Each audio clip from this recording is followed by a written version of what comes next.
Hey guys, you're tuning into Silicon Valley's AfterBuzz After Show. Tune in as we talk about Season 3, Episode 8, Bachman's Earning Override. Stay tuned. You're tuning into the destination for TV superfan discussion, AfterBuzz TV. And now, let the buzz begin. What up? It's just like a robot. Yeah, all the time. We're back, guys. We're back. Episode 8, only 2 more left. What's gonna happen? I don't know. Oh, man. Hey, guys, I'm your host, Kelly McInerney. You can follow me on Snapchat and Instagram at HollyWeirdo. Check out these guys, too. That's right. I'm Michael Rippe. You can find me all over Instagram, Snapchat, Twitter, Mike Rips, M-I-K-E-R-I-P-S.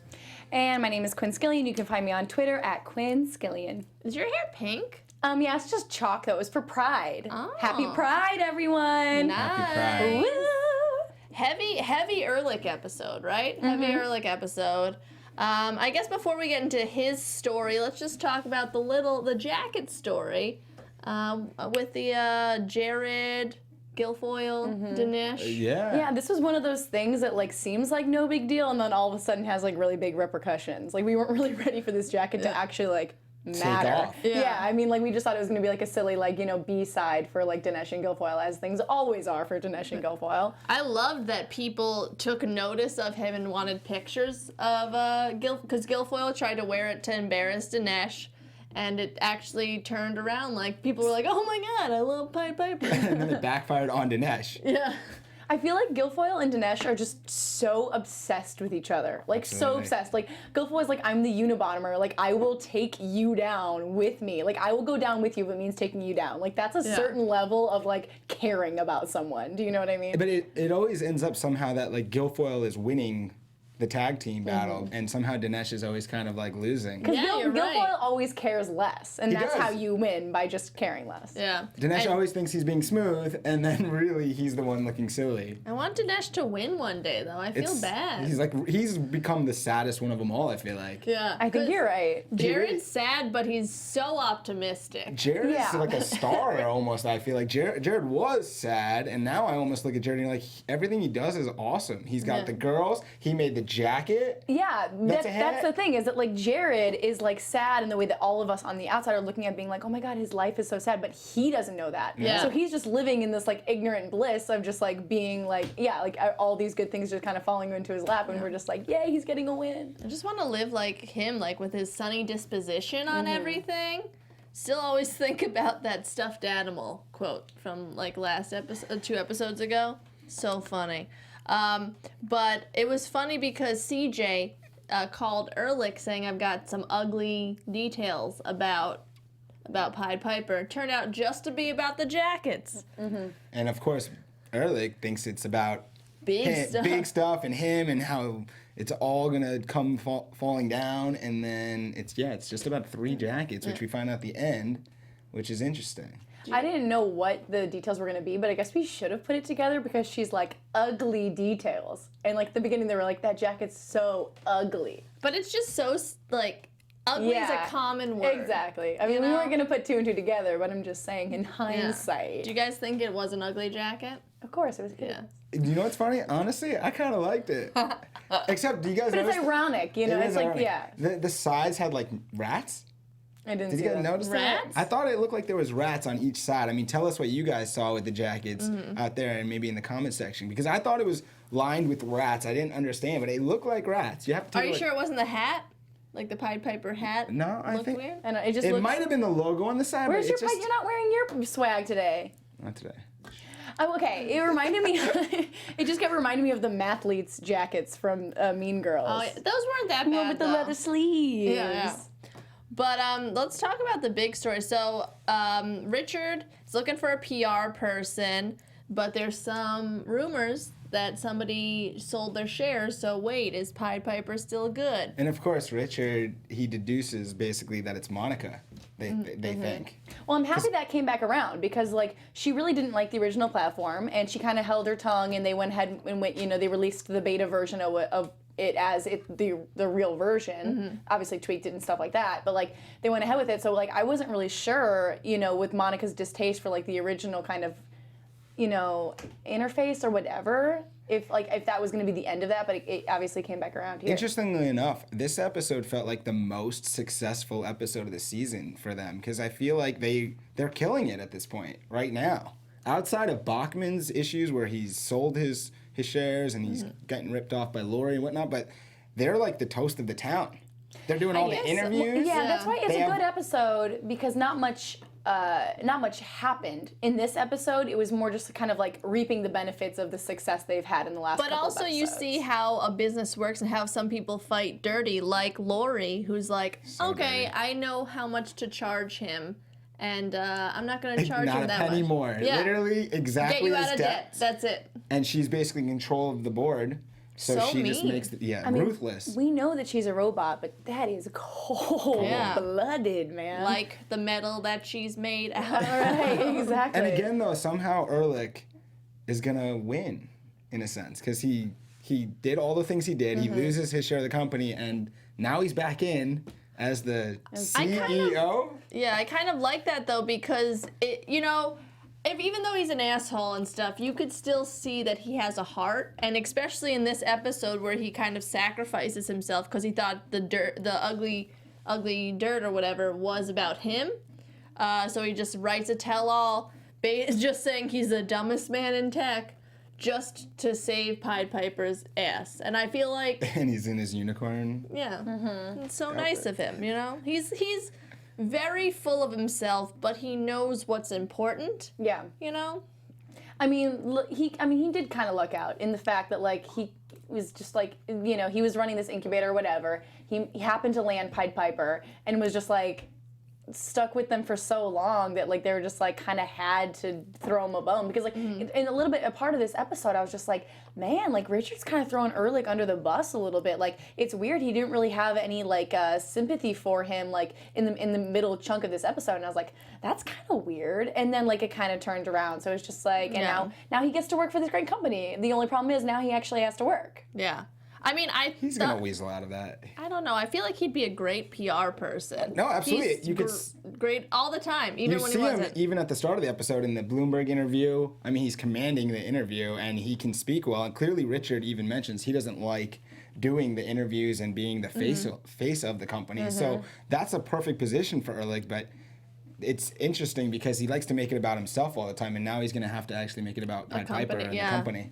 I don't know. I think it's almost better just be like, if someone is going to have to look bad here, might as well be Erlich instead of Pied Piper. But again, though, he's always this. He's got like that charm about him that even when he messes up, Richard comes back to him and saves him. He feels bad for him. Yeah, it's kind of like a Danny McBride guy where he's like such an asshole, but you still love him. You can't you can't just leave him there. You always like grab him. Come on, you got to come with us. Yeah, it's so. It was looking bad because Richard's like, we're gonna move out. Here's the last of our checks. I'm gonna write this dirty press release about you. But even Guilfoyle and Dinesh were like, this is too mean. This is too. It's wild. It's just crazy to me. And also, what about we see Gavin? And that's Gavin and Jack are reunited. You guys think something's gonna happen with that? You think? Oh yeah, something has to happen. And how ridiculous is it? It's so Silicon Valley to have them both have their private jets, and they won't share one to the same location. They're gonna take their own private jets, and then play chess once the Wi-Fi. I thought it was good. so funny. Who would win that chess match, by the way? Jack, I guess. I don't know. Gavin always seems like they both seem like idiots to me, so it's hard to tell. Okay. I don't know. Yeah. Yeah, who would? Who would win? I feel like they'd win one each. One each? Well, let us know. Who you're watching the episode with us. Tell us who's going to win that chess match. Jack, or is it going to be Gavin? I think Jack. What do you guys think? Jack might spill some details about Pied Piper to Gavin. What does he still have on? What kind of information would Jack have on Pied Piper? The CEO stuff that he, I don't think much has changed. They're not doing the box anymore, but the whole make of, because I feel like Richard definitely gave him the proposal and stuff of how infrastructure he wanted of Pied Piper. Yeah, but I feel like it's not so much about numbers and about CEO stuff as it is about what can we do working together you know, I don't know if there's like a lot of information that Jack, maybe there is, but I'm saying and more like them grouping up and finding a way to like take them down. You know what I mean? It could be a red herring. It could just be like, look, these guys might get together. Psych. I mean, maybe. We do have 2 episodes left, so maybe that could be like the very end of the finale or something coming up, just to kind of, you know, cliffhang us in for next season. It also was nice seeing Russ Hanneman again, just to go back to Erlich to say, like, oh, it did try to make some money, and he's Lori, still the same. I know he wanted to keep he wanted to keep half of his shares. Yeah. And you know, this whole thing with like Richard going, and I'm so happy this only lasted 1 episode, because this whole thing with like Richard having okayed Lori's ability to block transfers of shares or whatever, like if that had lasted any more than an episode or 2, it'd be like, but Richard didn't ever think that this was gonna have any kind of repercussion on like Erlich, you know what I mean? Like that was an accident. I wouldn't want to have like all of this stuff about Richard having to like mope and feel guilty about that, you know what I mean? Because like for the most part, I think he did that with pretty good intentions. I think so. Anyway, it's a pretty good episode. Do you guys want to get into predictions, maybe? Let's do it. Yeah. Wait for it. And now, your AfterBuzz TV predictions. What do you guys got? Dude, please don't start on me. Mike? Okay. So I got one that I think has a good chance. So I think there's the blog that Erlich announced his all the information about himself. Tell all on the blog, and that's a hit apparently.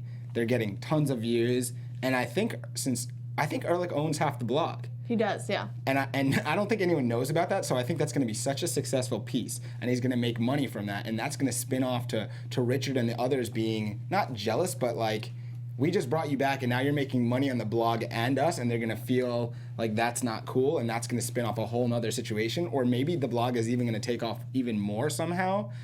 Maybe Hooli's going to buy it. I don't know. But clearly the blog issue is going to be something that comes back because they're doing so well, apparently, from that. And Erlich's a part of it that now he's like kind of got mutual interest again. So he has a secondary thing outside of Pied Piper again. Yeah, that's great. That's great that he has another thing because we were kind of, I think, veering on like where's Erlich's place in all of this for a little bit. But now he's the PR and now he's got this blog and everything. We didn't even mention the fact that Pied Piper got accepted to Hooli's Apple Store, Play Store or whatever. Yeah. So that's great. We're gonna have to see. I mean, even though like they think that was Gavin, like, you know, I forget what giving in, but really Gavin didn't have anything to do with Pied Piper because he's basically a big head now. Yeah, exactly. Speaking of big head, that goes to my prediction. I think that Big Head's like business guy has like invested Big Head's money in something crazy, and in the next couple episodes, Big Head's gonna have like doubled his 20 million. Yeah, something's gonna happen, and I always hope that Big Head's money is gonna somehow save Pied Piper. You know, swoop in and save the day. Though. Not right now, but I'm saying I think he's gonna make money from his business. I think that guy invested in something. Yeah. And so I just keep hoping that Big Head is gonna like. Just like I don't know, somehow become some kind of anti-hero kind of thing. Did you guys watch the preview to the next one? Yeah. Obviously, something we start to go south a little bit. I think it's because the interface, like what Monica doesn't like, that's why it's not selling or whatever. Like that's why it's too good. That's why nobody's buying it. I think it's kind of too fancy for normal people. Yeah. And I feel like they're gonna have to like dumb it down a little bit, maybe. Oh yeah, and I also think it's funny. There's like that little like. Do you guys remember that little clip, the Microsoft Office clip that was like, looks like you're writing a letter. Yeah. Can I help you out? Or like, it looks like they kind of go back to that guy. Yeah. I can't remember his Clippy or whatever his name was, but that's gonna be a funny little TBT. Can't wait for that. We got 2 episodes, so please join us the next 2 weeks on Sunday night. Yeah, guys, remember to subscribe to AfterBuzz TV on Twitter too. Follow us. Speaking of the internet, where can we find you? Hey guys, you can follow me on Twitter at Quinn Scillian. You can follow me on Instagram at Quinstagram, and you can follow me on Snapchat at QuapChat. Yes, that's the name I chose. I like it. It's a good one. You can follow me all over social media at Mike Rips, MikeRips. Have a good night. Hey, you can follow me on Twitter and Instagram at HollyWeirdo or Snapchat Kelly McInerney, but with 3 L's. Bye. Bye guys. See you next week. From executive producers Maria Menounos, Kevin Undergaro, Phil Svitek, and the entire AfterBuzz TV staff, we would like to thank you for listening to the AfterBuzz TV network. To watch or listen to other after shows and post comments or questions, be sure to visit AfterBuzzTV.com. I'm Sir Richard Wentworth, and this has been a presentation of AfterBuzz TV. Buzz you later. The views expressed herein are those of the hosts only and do not necessarily reflect the views of AfterBuzz TV or its owners or principals.